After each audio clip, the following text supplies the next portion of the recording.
Hey everybody and welcome back. Today we're going to continue working through the NPCs of Stardew Valley. Last time we talked about George and that one was spicy, mostly just because I have a lot to learn, so thanks to everyone that showed up to represent and educate. It was all really good stuff. Today we're going to go ahead and try for something a little tamer, a little more lighthearted. We're going to talk about our favorite Wait, what? They picked Kent? Oh my gosh, I don't need any bombs in my mailbox. Alright, well, scrap the lighthearted crap. It's time to talk about prisoners of war, PTSD, and milk. Kent's home from war, and he brought trauma. You might already know that Kent doesn't show up until spring of year 2, but I bet you didn't know that Kent was a waste collector in Zuzu City before his time in the military. Yep, just thought I'd drop that fun fact in there before I forgot to mention it, because I don't have too many other places to sprinkle it in. Anyway, if you went into the game blind, you might have had your eyes on Jody as a more mature alternative to some of the younger bachelorettes. Because back in my day, we didn't know who we could marry. Sorry. For some reason, I don't tend to make it to 4 hearts with Sam very early in the game super often, so I don't often get to see the heart scene that only occurs in the first year where he considers telling Vincent about all these military casualties. Yikes. There's also a note from Kent on the nightstand in Jody and Kent's bedroom, which, actually give me a second. We'll get back to that note, but can we take a second look at this bedroom? Do you see anything wrong with this bedroom that 2 married people are supposed to live in? I know that some couples like a smaller, intimate space, but why do they live in a linen closet at the end of the hallway? While Sam has a big enough room for a whole 3-man band plus a computer. And what's up with the single bed? And why do they stay in there if you get married to Sam? Okay, mini rant over. Back to the letter. And this letter might actually explain part of the reason for the cramped quarters. The letter in Jody and Kent's room is written for Jody, by Kent, and explains that he'll be coming home from war soon. He wants to warn her that things might seem a little bit different. It's going to take him some time to adjust because, yeah, he's seen some things, but he genuinely cares for her and for his sons. That's really, really sad, but props to Kent for acknowledging that he's got some trauma to work through. Obviously, we'll need to cover that today, but let's lay down some more groundwork first. Also, this is my token reminder to subscribe and turn on all those notifications for my channel because I know people love it when you beg them, and so here I am. Also, if you want to help support the channel and help me keep making weird stuff, check out the join button and look at the different membership tiers. Awesome. Anyway, sorry. Back to the interesting stuff. When Kent arrives home, one of his first trips is to visit you. His wife told him that there's a new farmer in town and he comes by to introduce himself. That's pretty wholesome, unless he's here to size you up. I don't think Kent is very comfortable with new things quite yet, and I think that's totally fair. It makes sense that he's going to want to gather as much information on what's changed since he's been here as possible. In fact, while Kent is kind to the player, he certainly keeps them at arm's length for the duration of the game. And this makes sense too. Kent tells us in his 6-heart dialogue that he's lost a lot of friends in battle, and even worse, he can't remember some of their faces. If you arrived home from war and your wife told you about a farmer who disappears for days on end into the dangerous mines, some place called the Skull Cavern, and even traverses through a volcano, I think you might question whether they'd be, alive long enough to bother befriending. But honestly, he doesn't really appear to have any living friends, at least in Pelican Town. On the topic of emotional wounds waiting to bubble to the surface, Kent seems to have trouble with open spaces, as referenced in his dialogue at the flower dance. He talks about waking up early, like 4 a.m. early, and he mentions that he also doesn't sleep very well at all in his 8-heart dialogue. In that same text, he says that he's sure we can understand, which is interesting. How does Kent know that I never make it to bed before 1:30 a.m. but still get up every morning at 6? That might be something we revisit someday. Quick, put it in the Leapalot wiki. But let's move on for now. Let me preface this next part by saying I'm not a psychologist, even if I did take AP Psych in high school and completed a single behavioral psychology class at university, so, listen to the expert, but not really. Anyway, it's my understanding that some PTSD victims seek places of safety in their everyday lives, including adjusting their sleeping habits.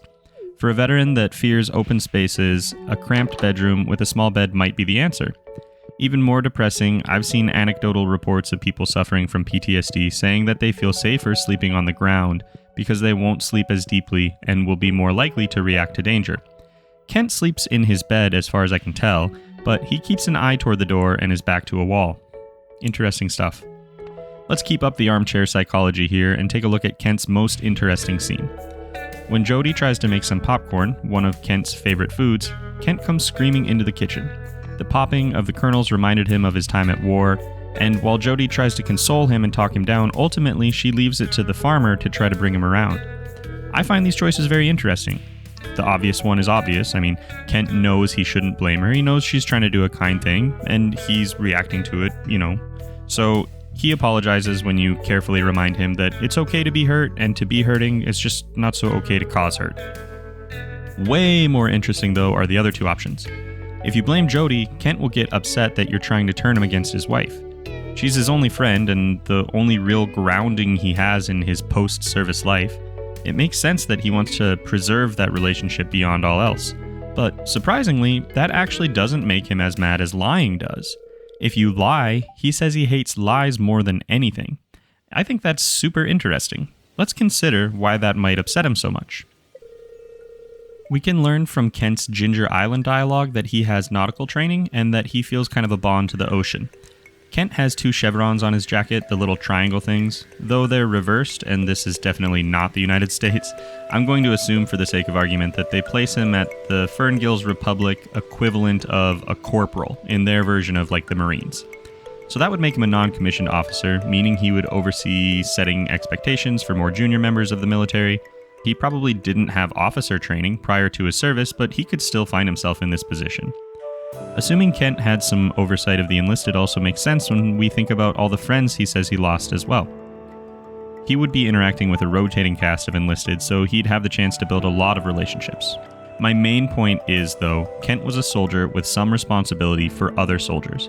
And if you've ever been in a position of leadership, you probably know that one of the things that really tanks a team is deceit. I believe that a lie is what led to Kent being imprisoned. We can obviously only speculate, but I think that one of his men lied or left out information or was deceitful in some other way, and that action ultimately led to Kent being held as a prisoner of war. I think that has a lot to do with why he keeps the farmer at bay and never tries to make friends. One of his trusted men betrayed him, and Kent will never really be the same.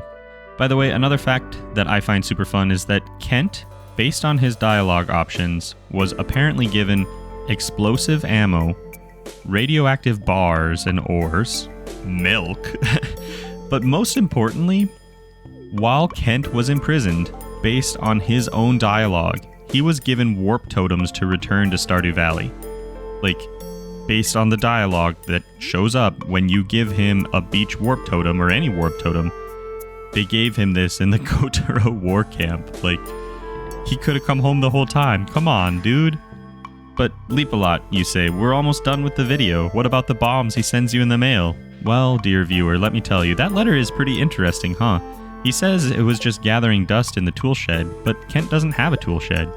In fact, no one in Pelican Town has a tool shed, so where are the bombs coming from? Honestly, I think he just brought some souvenirs home, but he realized it's not safe to keep that kind of stuff in the house with children. Good job, Kent. So now he's trying to get rid of them, but also trying to help you out. After all that, I bet you thought I had a hot take. Well, I kind of do. I think he knows you're the only person in town that has the capability of using those weapons to their fullest potential. Why is that? Well, we'll have to wait and see. What do you think about Kent? Is he a little unhinged, hurting, misunderstood, all of the above? Let me know down in the comments below. Thanks everybody, and I'll see you in the next one.